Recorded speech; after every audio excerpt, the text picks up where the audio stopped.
So, this is something that is powerful in the Army, the Air Force, the Navy, the Special Forces, guerrilla warfare, chemical warfare, germ warfare.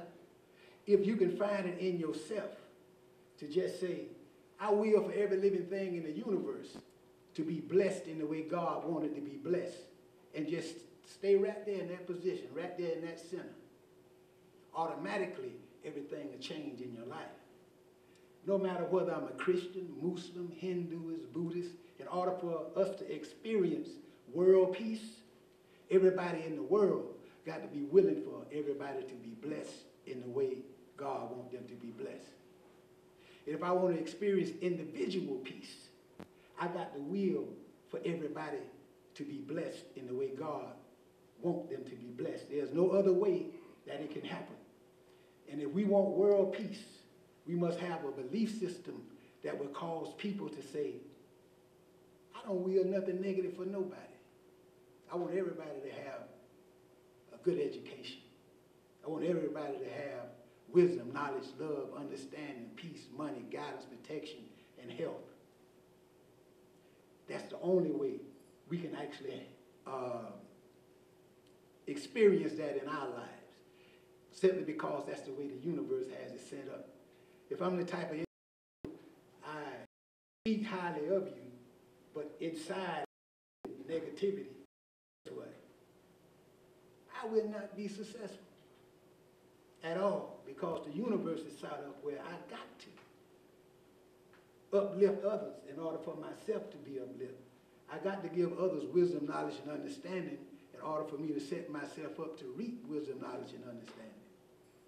So that's information that allowed me to see when each and every individual grow to the consciousness of saying, hey, I want everybody to have freedom. They automatically is on the winning team. Nobody can whoop them. You can't go against those universal laws. If we say it right now, law of repetition, stop being the law that make everything repeat the same basic patterns over and over again. It'll still be repeating the same basic pattern over and over again because we don't have no control over that. If we say law for every action, there's an equal and opposite reaction. Stop being the entity that make it possible for us to prepare the things that we reap. It'll still happen. You're still going to reap what you sow. And if I say the action of willing, stop being the only entity in the universe that make things manifest. Impossible. Still the will is what's going to make everything materialize. So as you can see, this truth is not only true here on this planet, but this truth is true throughout the universe. Now, here's something else. The information that proves that we are little gods is just one fact. All creations that exist in the same image and likeness has basic functionings. Every creation that exists in the same image and likeness has the same functioning. We can get all that trees or orange trees, fruit trees. This is how that intelligence kept it simple to me. You'll never see the apple trees giving off oranges and grapes. You'll never see one tree, same image and likeness, if they look alike and is alike, you'll never see them giving off fruit. You can get two cars, say, if you can get 1,000 cars that is the same make and model, you can take the start out of each one and switch them all over and get in them and crank them up and drive them away. Simply because they're the same image and likeness, they have the same basic functions. We are created in the image and likeness of God. So this means that we have the same basic functionings as God. We have a spirit, and our spirit have the same basic functionings. Now, to make a long story short, here's the facts that prove that it's mind over matter. It's two illustrations that I want to give you, and then I'll be through. It's three facts that we will reason with. One, all creations created by every living thing must exist in the form of an idea first, right? Two, everything in the universe is an entity with a purpose that it serves.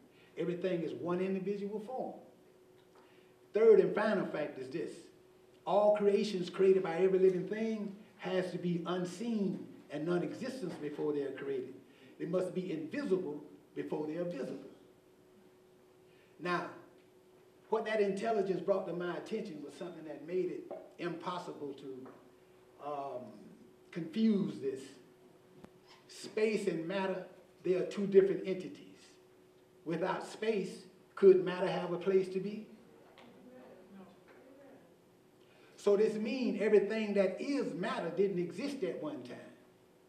Anything that occupies space didn't exist at one time. So this means everything had to be unseen and non-existent before it was created. Now let's add these three facts to each other. Take the fact that everything is an entity with a purpose that is served and apply it to the fact that all creations created by every living thing must exist in the form of an idea first. Isn't this undeniable proof that ideas are entities with a purpose they serve like everything else? Totally true, right?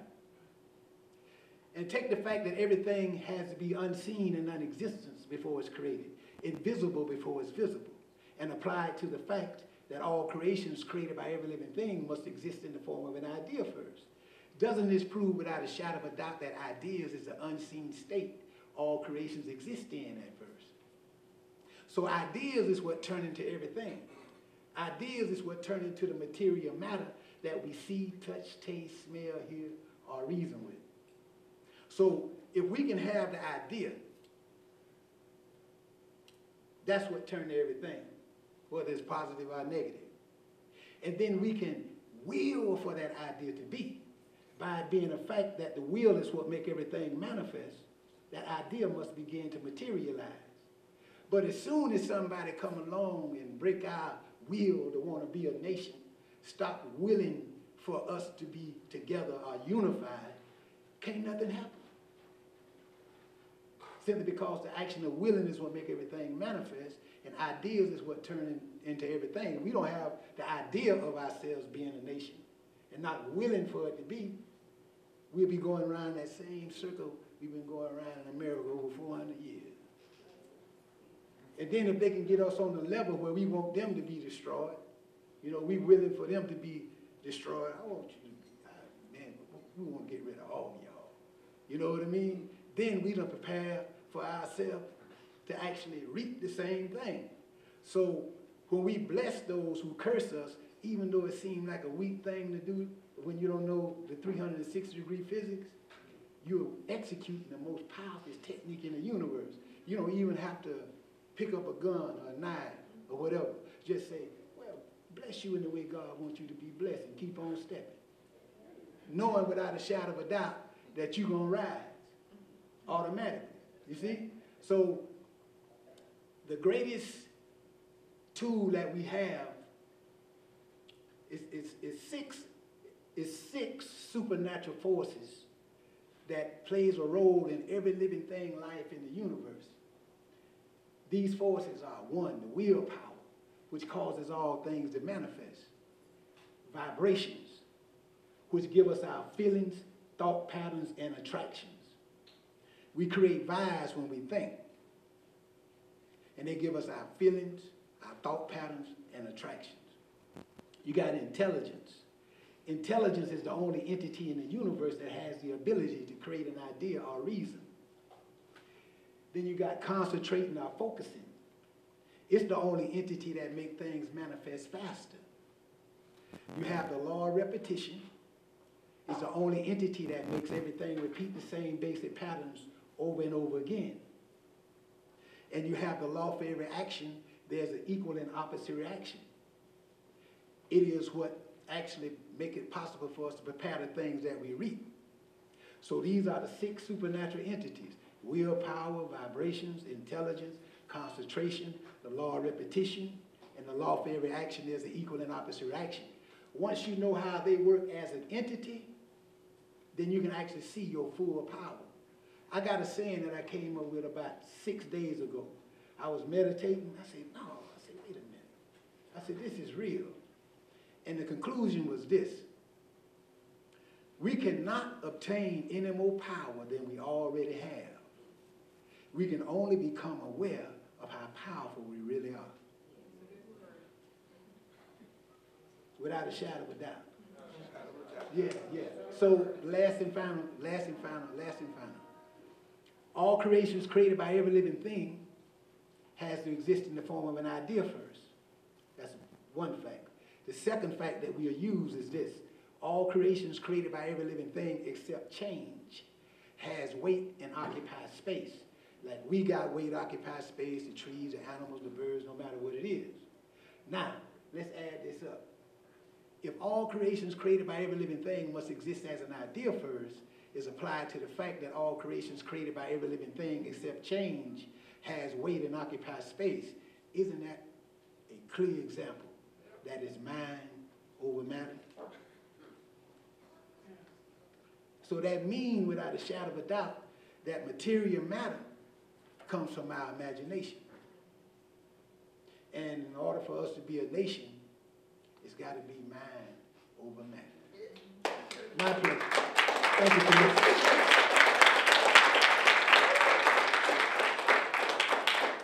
Y'all give it up one more time for Elder 360.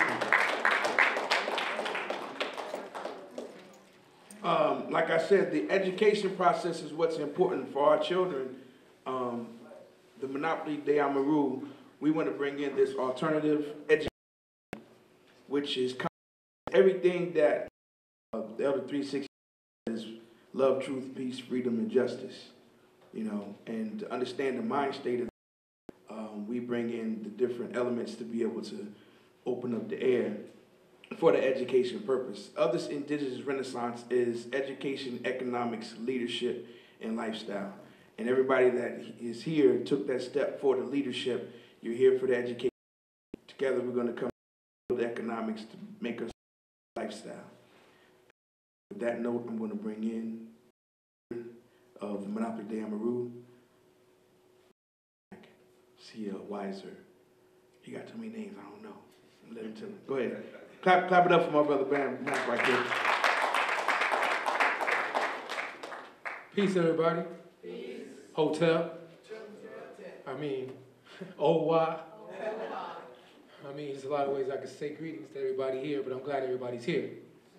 I got a lot of stuff to cover, but I know I only got a certain amount of time, so we're going to go into the direct pieces of things that need to be covered for this conference right here going into 2012. I personally, my name is Mac. Comfortable with everybody calling me Mac. Everywhere I go, I tell people my name is Mac.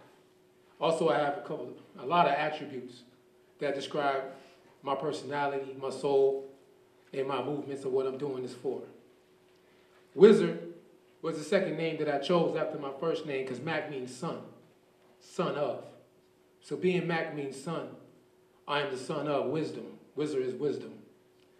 Being that I'm the son of wisdom, because that allows you to